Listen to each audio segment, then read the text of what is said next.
भैया कैसे रक्षा करेंगे हमारी गिरिराज जी कछु तो बताओ। सोई भगवान ने कही अभय अभय मेरे कान में कछु मेरे गुरुजी ने कह दियो। क्या कहा भैया? बोले गुरुजी कह रहे हैं कि मुझे अपने हाथन से उठाए लो। ब्रजवासियों ने की भैया भांग खा के आयो का तू क्यों? भगवान ने कही जब गुरुजी ने कहा है तो उठ ही जामेंगे। ब्रजवासियों ने की भैया ये कोई छोटी सी बात है, ये 7 कोस लंबे चौड़े इतने बड़े विशाल पर्वत को हम लोग कैसे उठा लेंगे? भगवान ने की चिंता मत करो, जब गुरुजी ने कहा है तो उठ ही जामेंगे। और भैया सभी ग्वाल वालों से भगवान ने कही सब लोग अपनी अपनी शक्ति दिखाओ। थोड़ी सी मिट्टी हटाई करके सब लोग पकड़ के उठाने लग गया। वो इतने बड़े लंबे चौड़े गिरिराज जी उठ भी बारी। पर सज्जनों जैसे मेरे गोविंद ने हाथ लगाया तो इत्युक्तोकेन हस्तेना कृत्वा गोवर्धनाचलम। जैसे छोटा सा बालक रोड के किनारे बरसात के समय में एक सफेद सफेद सा वृक्ष उगता है, छोटा सा, जिसे आप सब लोग शायद कुकुरमुत्ता कहते हैं, ऐसा कहते हैं। तो जैसे छोटा सा बच्चा उस कुकुरमुत्ते को उठा करके उखाड़ कर दौड़ता है, उसी प्रकार भगवान ने इस लंबे चौड़े 7 कोस लंबे चौड़े गिरिराज जी को उठाकर सब ब्रजवासियों के सामने खड़े हो गए और बोले आओ ब्रजवासियों सब आ जाओ गिरिराज जी के नीचे। ब्रजवासियों ने कहा हे भगवान हम लोगों के अंदर इतनी ताकत इतनी शक्ति है। चूंकि अब सबने हाथ लगा रखा है तो सबको ऐसा लग रहा था कि हमारे अंदर इतनी शक्ति है कि हमने गिरिराज जी उठा लिया। सारे ब्रजवासी आ गए और घोर वृष्टि का शुभारंभ हुआ। ऐसी वृष्टि हो गई जैसे कोई बद्दल फट गए हो, जल की धार चलने लग गई, बिजली कड़कड़ाने लग गई, बद्दल गरज ही रहे थे। सभी ब्रजवासी आ गए नीचे, सबने अपनी अपनी, किसी ने लाठी लगाई, किसी ने बल्ली लगाई, किसी ने हाथ लगाया, किसी ने कंधा लगाया, सब पकड़ कर गिरिराज जी को खड़े हो गए। 7 कोस लंबा चौड़ा गिरिराज जी उठा। सब ब्रजवासी आ गए जो घर से अपनी अपनी सामग्री लाए थे। उस दिन तो रात भर देखते रहे, पर अब कहाँ रात कहाँ दिन, रात और दिन दोनों बराबर हो गए। ना दिन समझ में आता ना रात्रि, दोनों बराबर, बिल्कुल काली मां छाई हुई। 24 घंटे बराबर बारिश चलती और ऐसी बारिश कि दिन भी निकले तो रात्रि महसूस होती, प्रकाश तो नजर ही ना आता।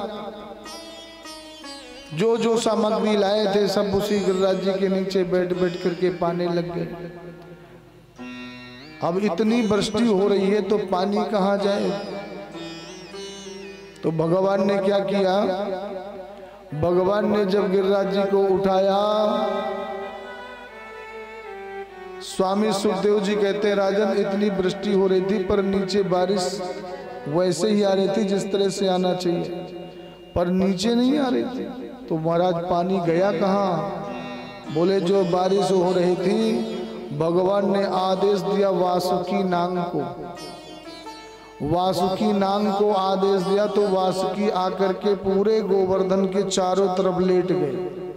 अब जो बारिश हो रही थी वो जल वहीं भर रहा था, नीचे आ ही नहीं रहा था। पर अंदर पानी जो भर रहा था तो स्वामी सुखदेव जी कहते हैं राजन एक बार जब प्रभु ने रामावतार धारण किया था उस समय लंका पर विजय पाई, और जब लंका पर प्रभु ने विजय पाई तो उस समय माता सीता बार बार सुन रही थी। भगवान कह रहे थे देखो ब्राह्मण की कृपा से, संत की कृपा से, गौ माता की कृपा से मैंने रावण पर विजय पाई। ये ब्राह्मण की कृपा है, ब्राह्मणों का आशीर्वाद है जो रावण पर हमने विजय पाई। सीता मैया के मन में आया कि ब्राह्मण इतने सुंदर होते हैं, ऐसो ऐसो आशीर्वाद दे करके मेरे प्रभु को विजयी किए हैं, इसलिए मेरा भी कुछ मन करता है कि मैं भी ब्राह्मणों की सेवा करूं। तो मैया ने कही प्रभु मैं भी चाहती हूँ कि कछु ब्राह्मण सेवा को भी मिल जाए। भगवान ने कही प्रेम से ब्राह्मणों की सेवा करो देवी।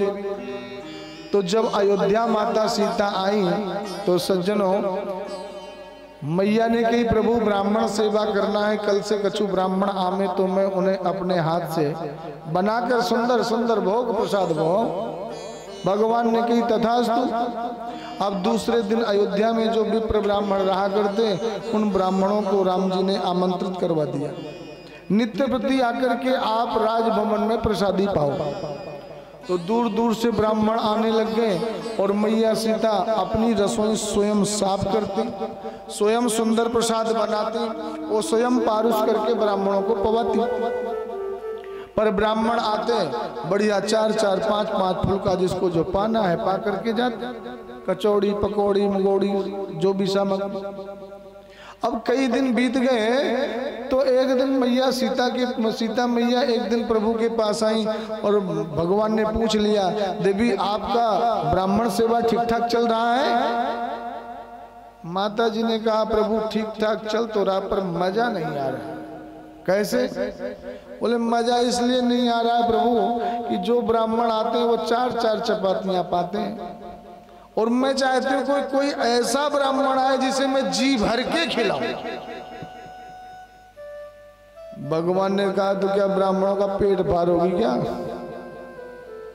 ब्राह्मण जितना खा सकेगा उतने तो खावेगो। बोले नहीं सरकार ऐसा ब्राह्मण आना चाहिए कि मुझे संतुष्टि हो कि मैंने आज ब्राह्मण सेवा करी। भगवान ने कहा तथास्तु ऐसा ही होगा, आप अपनी रसोई की तैयारी करो। अब तो मैया चल दी रसोई की तैयारी करने और भगवान ध्यान में बैठे।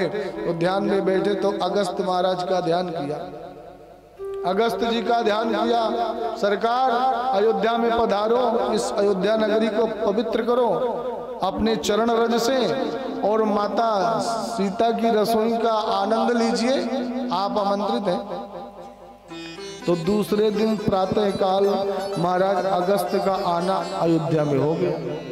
अब तो मैया सीता को राम जी ने संदेशा भेजा देवी आज दिव्य ब्राह्मण का आगमन हुआ है, रसोई अच्छी से बना लीजिएगा। सरकार चिंता मत करो, रसोई में कोई कमी नहीं आएगी। अब सीता मैया ने सुंदर रसोई बनाई, अगस्त जी महाराज के लिए सुंदर दिव्य आसन लगाया, दिव्य आसन, सामने बढ़िया पट्टा रखा और पट्टे के ऊपर माता सीता मैया सुंदर जाकर थाल सजा करके लाई।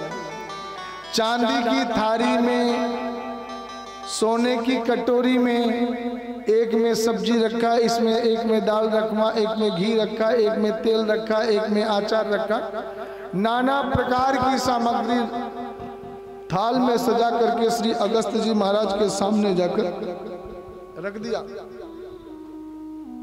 और जैसे थाल पे अगस्त महाराज की नजर पड़ी सो अगस्त जी मुस्कुराए। मुस्कुराए तो माता सीता ने सोचा कि कुछ कमी रह गई लगता, इसीलिए महाराज मुस्कुरा रहे हैं। सीता मैया ने कहा सरकार आप चिंता मत करो, प्रसाद की कोई कमी नहीं है, आप तो पाओ, पर आपके मुस्कुराने का कारण क्या है?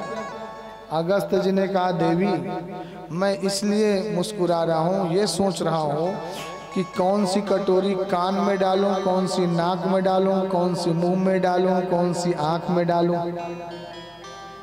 सीता मैया ने कहा सरकार चिंता मत करो, प्रसादी बहुत है, आप चकाचक पाओ। तो देवी कटोरियों की जरूरत नहीं है, आप तो चकाचक लाते रहो, हम पाते रहे। अब तो महाराज अगस्त महाराज ने प्रसादी पाना शुभारंभ किए तो पाते पाते पाते पाते पूरे 24 घंटे प्रसाद पाते। सीता मैया ने सोचा हे भगवान 24